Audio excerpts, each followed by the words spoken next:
Sofia and Leo had been married for 3 years. He was perfect, he took them to the movies and helped around the house. He fulfilled Sofia's every wish, and she felt happy with him, thinking her marriage was perfect. She was satisfied with the fact that Leo was calm, sometimes even too much, because she certainly did not want a stormy relationship, where scandals, and insults, and on her husband can raise a hand. Sofia was finishing college, and she had a project to present on the computer. "Leo, I need help." She took a seat on the couch next to her husband, who was watching some program on TV. "Yes, sweetheart. What can I do for you?" "I need help from a computer expert. I need to make a presentation. I'm not very good with computers. Maybe someone you know can help." Leo put his arm around his wife's shoulders and thought for a moment, as if remembering something. He had a friend, a little strange, in his opinion, but he knew what he was doing. Leo suggested that Sofia contact him. John, that was the name of the programmer Leo knew, lived on the outskirts of the city. His apartment was quite spacious, but he spent most of his time in a separate room with one small window. There was a comfortable sofa, several monitors, and when Sofia came to see him, only one was on, which was just opposite the sofa. "And you live here alone?" Sofia looked around the half-lit room. "Mostly, yes. Sometimes a friend of mine comes over. A woman's hand here wouldn't hurt." John looked at the girl who had come to him for help. "So what can I do to help?" Sofia loved learning new things. She didn't even have to talk her husband into buying her a computer. "Do you like it?" Leo asked. "Yes. It's really great. John has been a great help to me." Leo didn't need to be jealous. He knew John had a girlfriend of his own, and the computer genius himself was a geek with his own tastes and preferences. He liked lush-breasted women, and Sofia was slender and tall. So one day Sofia came to John for another lesson. He suggested we have the lesson tonight. "Why don't we have a beer?" John suddenly suggested it. "Maybe I'd better come back tomorrow." She noticed that the teacher had already had a couple of beers. "Oh, come on. I've had a very stressful day. I just want to relax." "Don't worry, it won't interfere with our classes." Sofia was a little hesitant at first, but then decided it couldn't hurt and variety wouldn't hurt. "Good. I'll be happy to keep you company." She smiled. John walked over to the small refrigerator that stood in the far corner of the room. He opened the door and stood for a few seconds looking at the contents of the refrigerator, then took out 2 cans of beer, slowly walked over to his guest and lowered himself onto the couch next to her. They spent about 20 minutes at the computer, then John began to show signs of fatigue, whether on purpose or in reality. Sofia couldn't understand. She didn't feel like it, and the beer had already started to take effect. So she decided to relax a little, too. John suddenly closed all the windows they were working behind and started rummaging through the audio player for some quiet romantic music. "I hope you don't mind." He turned his head, smiling. Sofia leisurely shook her head in agreement. The room filled with a soft melody that swooned in his ears, making his brain forget everything and relax his gut. John felt something special for her this evening. She was more than just a student to him. John told her stories from the past and Sofia shared her own. A sense of lightness filled them both. Gradually John moved into a more intimate conversation. "Tell me, do you watch adult movies with your husband?" This question seemed very frank at first, but he was no longer a stranger to her. In the time they had spent together learning how to use the computer, they had become friends, and Sofia reached for an answer. "Yeah. It happens sometimes." She felt a blush appear on her cheeks. John opened a folder on his desktop and launched one of the intimate movies. "I'd like you, as a friend, to check out the actress's figure," he muttered. Just for fun. Just for the sake of interest. Sofia was too embarrassed to answer. She had never, ever discussed such things with anyone. She sat and silently watched the plot of the movie. The girl felt the stare of the man sitting next to her, but she didn't turn to him, she just continued to stare at the monitor. Sofia. He moved closer to her and she felt his breath on her. John dared to put his hand on her knee, stroking it lightly. Sofia began to spill out her feelings, not sure if it was the beer, the movie, or John's unpredictable assertiveness that loosened her up, but at that moment she didn't want to understand anything. And then something happened to them that neither of them had thought of before that evening. "I really liked you," John said, lighting a cigarette. They were both still in bed. This wasn't supposed to happen. The girl was a little nervous, but she didn't regret it. She liked it, but she didn't want to continue. She felt a kind of guilt in front of Leo. She cared about him and she didn't want to ruin her perfect marriage. "Come on, baby. Let's remember this moment as a little secret adventure. It'll be our little secret." John reached up to kiss her, but Sofia pulled away. She wanted nothing more to do with him. "We'll have to," she replied dryly, got out of bed and began to hurriedly pack. The lights in the room were low and she couldn't find her bra. "You wanted this for yourself." John's voice was full of anger at being dumped. "No," Sofia turned to him, finally finding her clothes. "It just happened. And it shouldn't happen again. We have to stop communicating. I love Leo." After getting dressed, she hurriedly left John's house. On the way home, she reminisced about the past events, berating herself for not stopping in time and continuing to enjoy her time in sin with the computer guy. Several days passed. Sofia was giving Leo even more of her caresses. He suspected nothing and wondered why Sofia had stopped her activities. "Yes, in fact, I already know what I need," she replied. One quiet evening, as the couple sat on the couch in the cozy living room watching a movie about love, a message arrived on Sofia's phone. "Call me back. It's urgent." "Who is it?" Leo asked, seeing his wife's face tense up. She didn't know how to answer correctly. Whether to admit that it was John or to keep silent, because she didn't know what her former friend wanted from her. "I'll be right there." Sofia decided to keep the caller's identity a secret for now. "I need to discuss something girly with my friend." She lied and hurried into the bathroom. Leo shrugged and continued watching the movie. Sofia closed herself in the bathroom and turned on the water in the sink just in case. She stared at herself in the mirror, contemplating whether or not to call. Something inside told her that John had sent her a text for a reason, but curiosity got the best of her and she dialed the number. Cell phone rings. "Hey." It came through the phone. The voice sounded quiet and strained, as if calling for something. "What do you need?" Sofia paused. "We must meet. I can't forget you. I want to see you."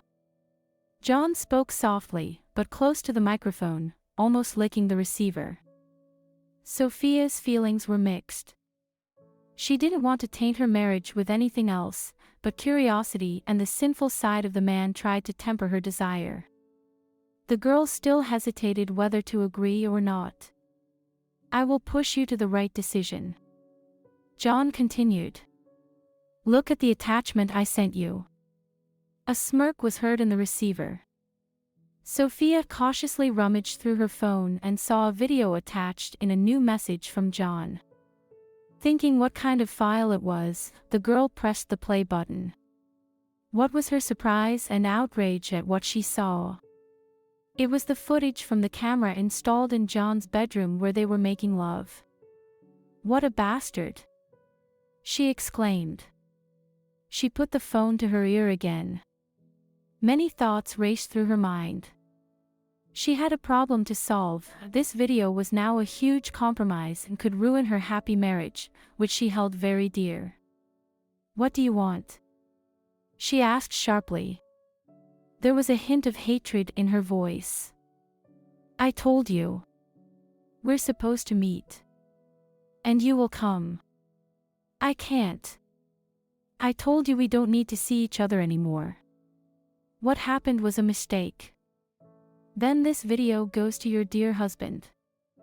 There was silence on the phone. John paused briefly, giving Sofia time to think. Her thoughts were a mess now. She had to think of something to stop this blackmail. But her hands were tied at the moment, and she had no choice but to agree to meet with the intruder. "Okay, fine. But we won't meet at your house.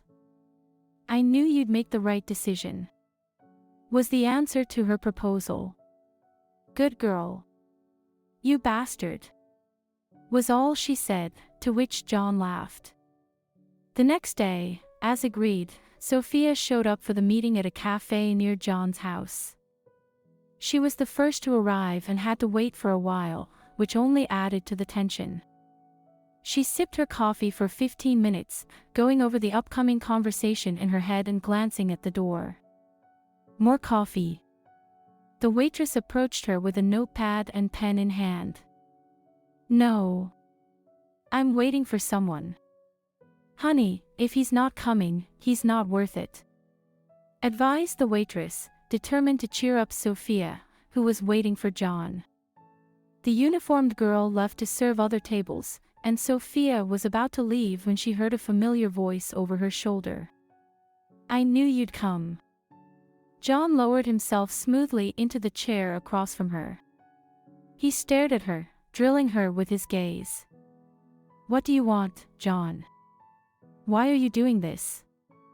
"I haven't done anything to hurt you." He touched the hand in which she held the cup. She felt uncomfortable. She felt like a victim trapped in a villain's trap. She wanted to turn back time to make things right, but unfortunately there was nothing she could do, and she could only agree to John's terms, hoping in time to figure out how to make things right. "I liked you a lot. I usually have different tastes. But you're unique. You bring out something special in me." "What, the essence of a maniac?" John only grinned in response.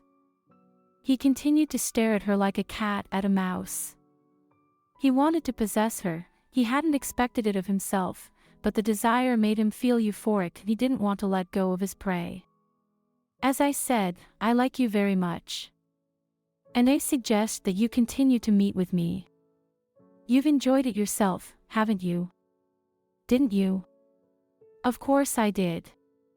Sofia agreed that there was some truth in what he said. After all, it was that evening that really made her feel good. The forbidden fruit was so sweet, she even thought she would like to continue the encounters. She slowly removed her hand from John's palm and leaned back in her chair. "How long do you want to continue?"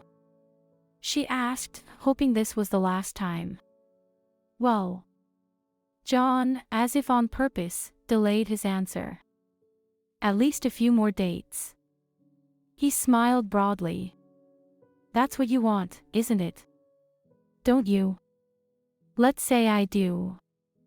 Where's the guarantee that Leo won't find out?" Sofia felt like a failure because of the situation. But she had to get out of it. Maybe a few meetings would tame John and he'd let her go after the game. But she was afraid he wouldn't keep his word, wouldn't let her go for long, or would send the video to her husband after all. She was at a loss, whether to agree and take the risk, or honestly confess to her husband about her offense and end up losing her family. What if Leo forgave her? Or not forgive her? Sofia had to choose, and she finally made a decision. "Okay, John, I'll agree to your terms, but you have to destroy the videotape in front of me. I need to make sure my husband doesn't find out. And we won't see each other at your house again." John was still staring at her. "I'll give you a call, make an appointment." He grinned, got up from the table, and left. Several months passed. The meetings took place on condition that Sofia stayed at the hotel. They met twice a week, as John wanted. From time to time the girl tried to persuade him to stop the meetings. But he did not agree, stalling. He wanted to enjoy his toy as long as possible. After the meeting, Sofia would close herself in the bathroom and sob. From the situation, now she was even more immersed in it. She no longer felt any pleasure from being intimate with John as she had the first time they met. Her only wish now was for it all to stop. Here she was at her next appointment. The hotel room where the next meeting was scheduled looked cheap and even a little disgusting. She walked in, looked around, and sat down on the creaky bed with a sad mood. John was still gone. It had been half an hour. He was clearly running late. Maybe something had happened to him. Sofia hoped. She was about to leave, but decided to wait a little longer. There was no telling what could have happened. She sat and waited, clutching her purse tightly, as if it were some kind of jewelry. A few minutes later, John showed up. He was drunk. He entered the room and, slamming the door loudly, rushed towards Sofia. At that moment, he looked like a beast. His eyes were bloodshot, he looked shabby, one end of his shirt was hanging over his pants, his hair was disheveled as if he had just woken up.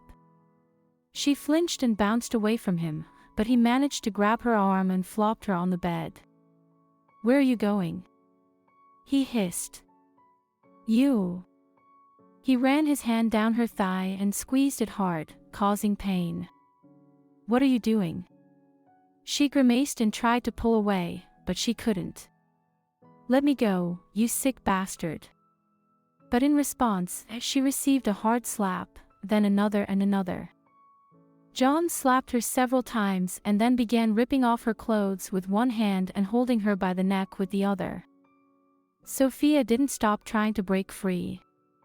But she was unable to break free. She fumbled for a table lamp with one hand, grabbed it and hit her rapist on the head with a full swing. He recoiled slightly, feeling dizzy and shocked by the surprise.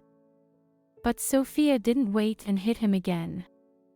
John fell on the bed, not giving any signs of life. The girl jumped up from the bed and wanted to run away, but stopped and looked at John. "You'll never touch me again, you bastard," she said and hit him several more times with the lamp, crushing his skull. She stood for a while longer, looking at the breathless body of her former lover. There was relief in her soul. She went into the bathroom to clean herself up, looked at herself in the mirror. From there she was looking at a battered girl with disheveled hair, which is now far from the Sofia, which was recently. Now it is a completely different person, with its own secret history of unpleasant events. Already at home, Sofia began to come out of a kind of trance, which arose after the visit to the hotel. Leo wasn't there yet, and she quickly ran to the shower to clean herself up. Standing under the jets of water, she remembered everything that had happened to her. The possible consequences of it all flashed through her mind. She cried. In the evening, when Leo came home, Sofia tried not to let on that something terrible had happened. She made dinner and invited him to the table. He readily agreed. Over dinner, the couple talked, wondering about each other's business. At that moment, a text message arrived on Leo's phone. He picked up the phone and opened it. Suddenly his face changed in tension. For a few seconds he stared at the phone. From there came a woman's and a man's moans. Sofia froze in horror. "What's this?" Leo held out the phone to her. She looked at it and was breathless at what she saw. On her husband's phone was a video of her and John. And underneath the video was the caption, "If this video has reached its destination, then I'm dead." Sofia began to feel like she was losing consciousness. She felt dizzy, but she was still sane. "So are you going to explain to me what it is?" Leo could already feel the anger in his voice. Sofia was about to answer. But the doorbell rang. Leo went to open it. It was the police. They had decided that Sofia was responsible for John's death, and now they were coming for her. Leo. I can explain everything. It was a misunderstanding. Leo. He looked at her like she was a stranger. What do you want from me now? You cheated on me and killed my friend. You're going to rot in prison. And another thing. I'm filing for divorce. You'll be left with nothing. You'll never get my forgiveness, you filthy whore.